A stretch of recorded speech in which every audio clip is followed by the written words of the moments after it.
ज्ञानम कर्म च यत् कृतम्।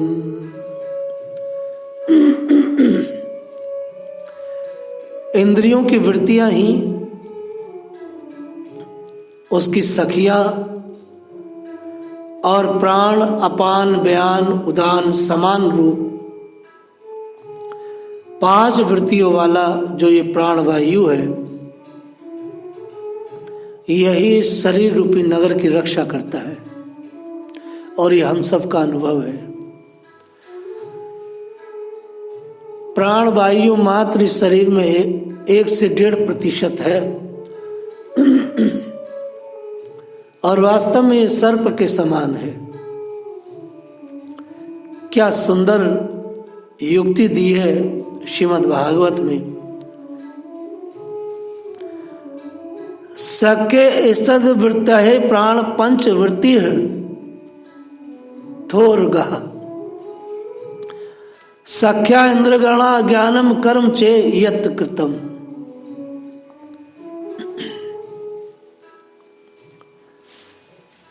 जब आंख में धूल पड़ जाए,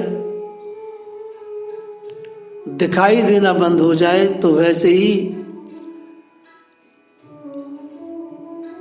यह बेशकीमती आंख जो है देख नहीं पाती है। बहुत गहरी आंधी चल रही हो और इन आंखों में धूल पड़ जाए तो ये आंखें देख नहीं पाएंगी। वैसे ही इन बेशकीमती आंखों में जब काम की धूल पड़ती है, क्रोध की धूल पड़ती है, बुरे विचारों की धूल पड़ती है, धूल जिस प्रकार की भी पड़ी होगी वैसे ही यह संसार दिखाई देने लगता है। आंख में यदि धूल पड़ी है तो दिखाई नहीं देगा, और धूल जिस तरह की पड़ी होगी रज, वैसे ही संसार दिखाई देगा। सख्या इंद्रिय गणा ज्ञानम कर्म च यत् कृतम्।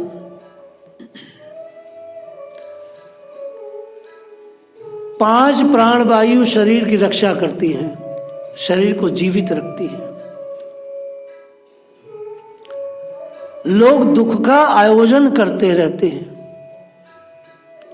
जब कोई भी व्यक्ति दुखी होता है तो वो अपना दुख बांटना चाहता है, हाँ है ना। कहते भाई दुख है, चलो दुख बांट लो। वो अपना दुख बांटता है, माने अपने मित्रों के पास जाता है, अपने परिचितों के पास जाता है और अपने मित्र परिचितों में, रिश्तेदारों में जाकर के दुखों को बांटता है, अर्थात कहता है। और जब कहता है तो लोग उसके दुख को सुन के मजाक उड़ाते हैं, कोई उसके दुख को बांटेगा नहीं। कहते हैं दुख को बांटने से शांति आती है। कितना उल्टा और अवैदिक विचार है, अशास्त्रीय विचार है। इससे घटिया विचार संसार में कोई हो ही नहीं सकता। भला दुख कोई बांटने की वस्तु है? बांटने की वस्तु तो सिर्फ और सिर्फ सुख है। लोग जो भले लोग हैं संसार के, वह अपना सुख बांटते हैं, दुख नहीं। बताओ कौन दुख बांटे? लेकिन ये महामूर्खों का एक पूरा मंडल है पूरे विश्व में जो दुख बांटता फिरता है। और मैंने अभी कहा कि लोग दुख का आयोजन करते हैं। दुख का आयोजन यही है कि हम लोग दुख की बातें करते हैं सब जगह जाके, यही दुख का आयोजन है। इससे बहुत ही दुख का विस्तार होता है, प्रचार होता है। ये संसार के मूर्ख दुखवादी लोग, मैं इन्हें दुखवादी ही कहूंगा, ये दुखवादी लोग हैं। इनके कारण ही संसार में इतने दुख का विस्तार हो रहा है। हम लोग सख्या इंद्रिय गणा ज्ञानम कर्म च यत् कृतम् इस श्लोक पर चर्चा कर रहे हैं।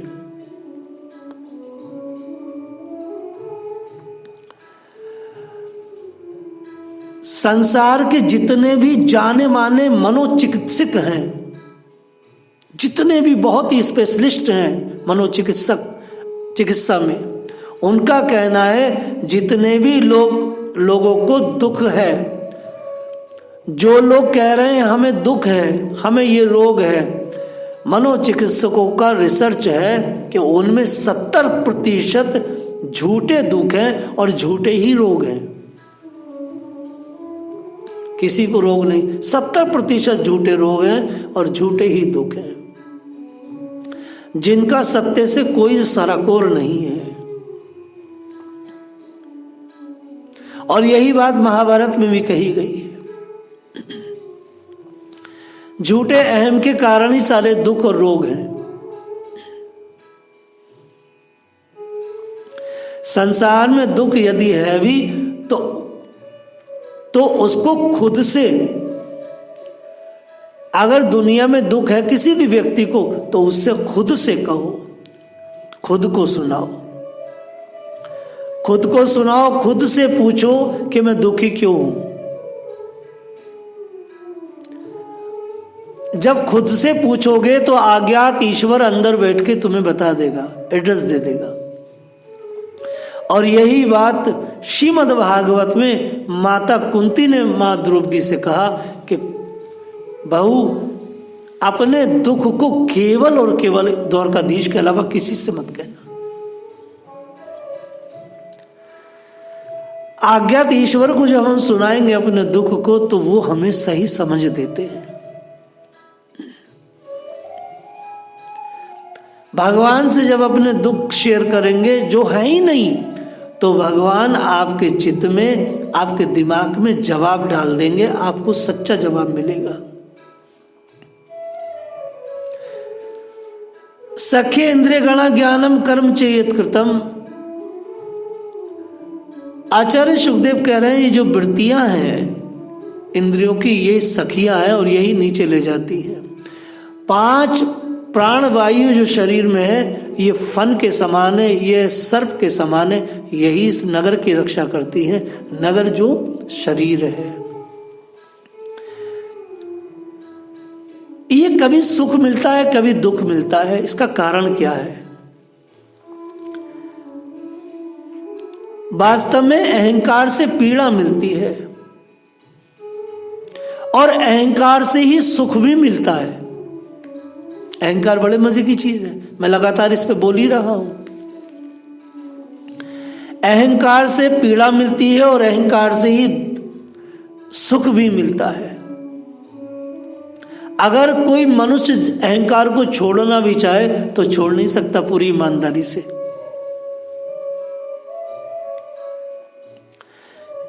क्यों नहीं छोड़ सकता? क्योंकि हमारा छोड़ना अधूरा है। हम अहंकार छोड़ना तो चाहते हैं, मगर कौन सा वाला अहंकार छोड़ना चाहते हैं? जिसमें हमें दुख मिले। दुख वाले अहंकार को त्यागना चाहते, सुख वाले अहंकार को अपने पास रखना चाहते हैं। ऐसा हो नहीं सकता। आपको अहंकार पूरा का पूरा छोड़ना पड़ेगा, इसलिए पूरा का पूरा ये छूटेगा नहीं, इसलिए दुख की निवृत्ति होगी नहीं। मैं बार बार ये बात कहता हूं, परम पूज्य डोंगरे जी महाराज भी ऐसा कहते थे। हमारी स्थिति दुख वाले अहंकार को अपने साथ रखने की कभी नहीं होती। जैसे कोई व्यक्ति हमारी चहु और प्रशंसा कर रहा है तो हम बड़े आनंद में हैं, इसका मतलब है हम सुख वाले अहंकार में फूले हुए हैं, उसको तो रखना चाहते हैं। लेकिन जैसे ही हमारी संसार में निंदा होती किसी विषय को लेकर के तो हम बुझ जाते हैं। हम कहते हैं ये अहंकार ठीक नहीं है, मैं अहंकारी नहीं हूं, मुझे कोई अहंकार नहीं, और रोते हैं। रोते रोते कहते नहीं नहीं गुरुजी मुझे अहंकार नहीं, देख रहे हो मुझे कितने आंसू आ रहे हैं। वो इसलिए शास्त्र कह रहा है वो आंसू भी अहंकार के हैं, वो दुख वाला अहंकार है। जब हंसते हैं ये सुख वाला अहंकार है, जब रोते हैं ये दुख का अहंकार है। उसके दोनों स्वरूप है। इसलिए मैं लोगों से कहता हूं ये तुम्हारा रोना जो है ये भी अहंकार है, इससे कैसे बचें? हमें दुख और सुख दोनों अहंकारों को छोड़ना पड़ेगा। आनंद के शाश्वत रास्ते पर चलने में ही जीव की भलाई है। हम सभी ये चाहते हैं दुख मिटे सुख मिले। ऐसा नहीं हो सकता। यदि दुख हमेशा के लिए मिटाना है तो सुख की कामना का भी त्याग करना पड़ेगा, यही आचार्य कह रहे हैं। हमारी समस्या है कि दुख को बांटना चाहते हैं और सुख को अपने पास रखना चाहते हैं। ऐसा होगा नहीं। बांटने की वस्तु, आचार्यों ने कहा, शास्त्रों ने कहा, बांटने की वस्तु केवल खुशियां हैं, सुख है।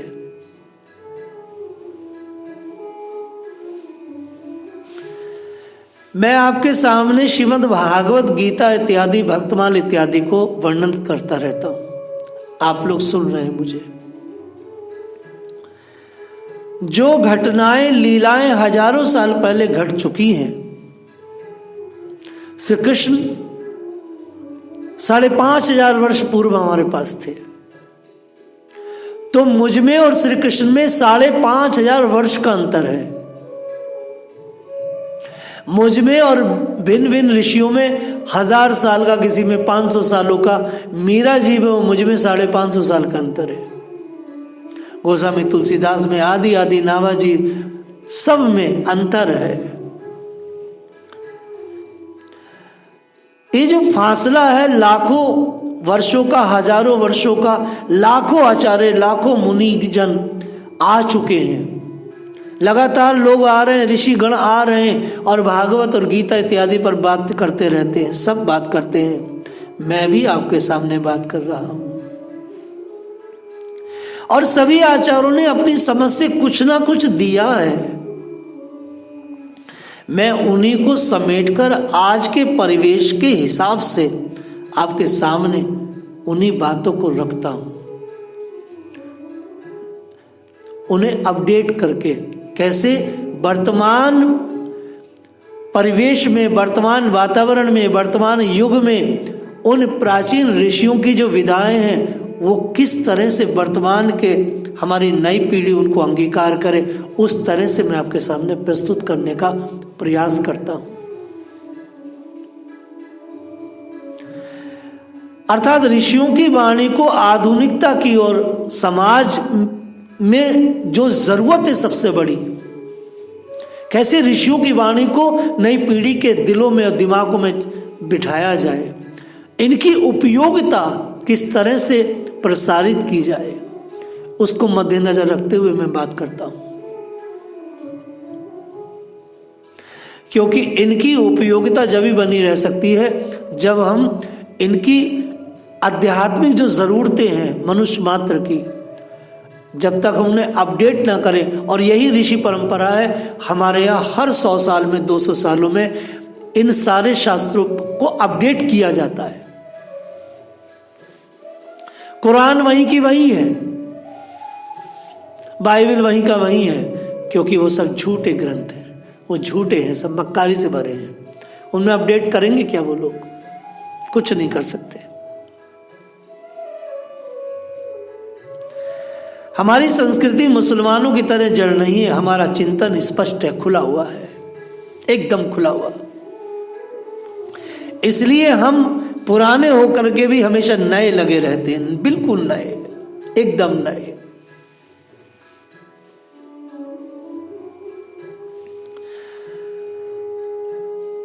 अधिदैविक, अधिभौतिक और आध्यात्मिक, 3 प्रकार के दुख जो हर मनुष्य के लिए है, सब इससे छुटकारा पाना चाहते हैं। लेकिन आप आश्चर्य करेंगे, शास्त्र ऐसा कहता है, विज्ञान भी ऐसा मानता है कि इन दुखों से सर्वथा हमेशा हमेशा के लिए किसी भी मनुष्य को छुटकारा नहीं मिल सकता। ना हमें, ना आपको, ना किसी ऋषि को, किसी को नहीं मिल सकता। ये केवल तत्कालिक निवृत्ति तो करा सकते हैं। कोई भी आप क्रिया करें तो तत्कालिक ऐसा लगेगा चलो वो निवृत्ति हो गई। किसी को दुख हुआ, निवृत्ति हो गई। किसी को शरीर के में कोई दिक्कत आई, निवृत्ति हो गई। जल आया, तूफान आया, भूकंप आया, निवृत्ति हो गई। लेकिन संसार में क्या कोई बता सकता है कि इन सब चीजों से छुटकारा मनुष्य को मिल जाएगा? बोलो, कभी नहीं मिल सकता।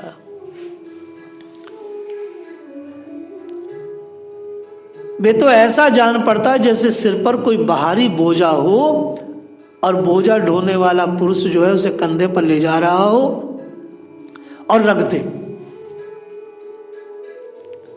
तो निवृत्ति हो गई। लेकिन निवृत्ति हमेशा के लिए नहीं, फिर बोझा सामने आएगा, फिर दुख होगा।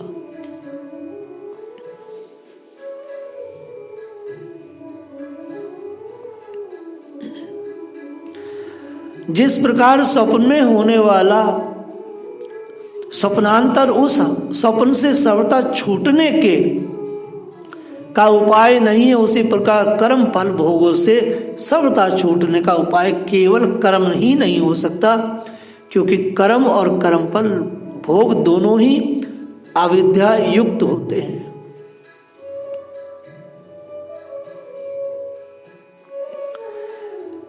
कर्म से कर्म का छुटकारा नहीं है। आप ये नहीं कह सकते कि अच्छे कर्मों से बुरे कर्म काट दिए जाएंगे। अथा आत्मनो अर्थभूतस्य यतो अनर्थ परंपरा। जिस अविद्या के कारण परमात्म स्वरूप आत्मा को यह जन्म मरण रूप अनर्थ परंपरा प्राप्त हुई है, उसकी निवृत्ति केवल और केवल एक ही मार्ग है कि भगवान जो गुरु स्वरूप में अंदर अवज्ञात के हिसाब से बैठे, अंदर जो अंतर्यामी, बाहर नहीं, स्पष्ट श्लोक है। अर्थात आत्मनो अर्थभूतस्य यतो अनर्थ परंपरा। ये संसार की जो अनर्थ परंपरा है, अगर इससे हमेशा के लिए छुटकारा पाना चाहता मनुष्य, तो उससे क्या करना चाहिए? उसकी निवृत्ति केवल एक ही चीज से होगी। सच्चा गुरु जो है वह अंतर्यामी ईश्वर जो अंदर बैठा है हृदय में, उसका सानिध्य में चला जाए। और पहले ही श्लोक बोल दिया कि 5 प्राण वाला, 5 फनों वाला जो सर्प है वो इस शरीर रूपी नगर में रहता है। तो वही प्राणवायु अगर हम उसको वश में कर लें, अर्थात प्राणायाम इत्यादि से वश में कर लें और श्वास गति से उस अंदर के सदगुरु से मिलने की कोशिश में लग जाएं, तो दुख की निवृत्ति हो सकती है। नहीं तो ये अनर्थ परंपरा, या तो अनर्थ परंपरा, इस अनर्थ परंपरा से कोई बच नहीं सकता।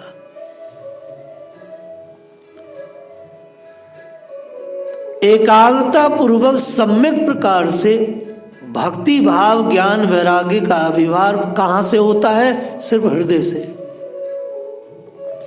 जो लोग पढ़कर के ज्ञान लाते हैं वह ज्ञान सच्चा ज्ञान नहीं है। सच्चा ज्ञान अंदर से आता है, अंदर से। तत्कर्म हरितोषम यतस्या विद्या तन्मय त्रियाया।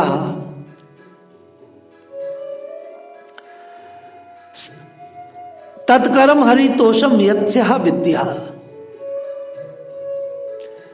आगे भागवत कह रही है, वास्तव में अब कर्म की बात जब आई तो कर्म कौन सा करें? चलो भाई, और विद्यावान बन जाएं। तो कहा गया है वास्तव में कर्म तो वही है जिससे श्री हरि प्रसन्न किया जा सके, और विद्या वही है जिससे भगवान में चित्त लगे।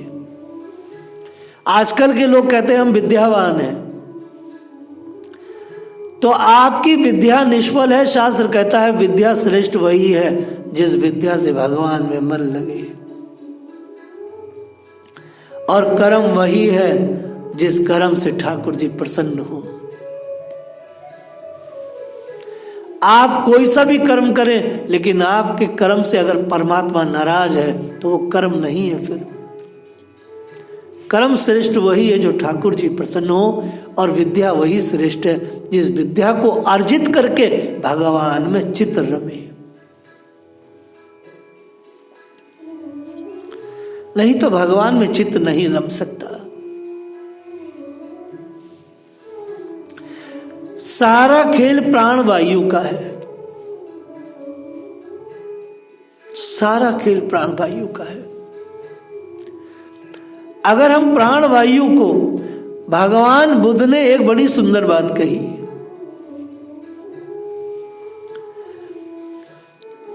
हमारे यहाँ तो प्राण की बात भी है कि प्राणायाम इत्यादि करें, तब अपनी आत्मा का अनुभव करें। और भगवान बुद्ध ने तो कहा कि मैं तो आपको प्राणायाम की बात भी नहीं करता हूँ, बस आप बैठ जाएं और बैठ करके स्वयं सांस लें और खुद खोजें उस आत्मा को जो अंदर है। इसलिए कोई भी सच्चा गुरु, वास्तव में बुद्ध की कई चीजें बड़ी सुंदर हैं। उन्होंने, देखिए मैं भी इसी फिलॉसफी में रहता हूं कि आप अपने श्री कृष्ण को अंदर खोजें और वो जैसा आपको अनुभव कराएं उसको आप आनंद लें। जैसे गूंगा गुड़ खा करके उसका स्वाद नहीं बता सकता, वैसे हर मनुष्य जब अंदर व अंतस में भगवान को देख लेता है, अनुभव कर लेता है, तो वो बता नहीं सकता। सारा खेल प्राण का है। ये पंच प्राण रूपी जो शरीर है, इसमें जो मात्र 1.5% वायु है, इसको हम जीना सीख लें, इसको हम नियंत्रण कैसे करें, यही भागवत बार बार कहती है। जय श्री राधे।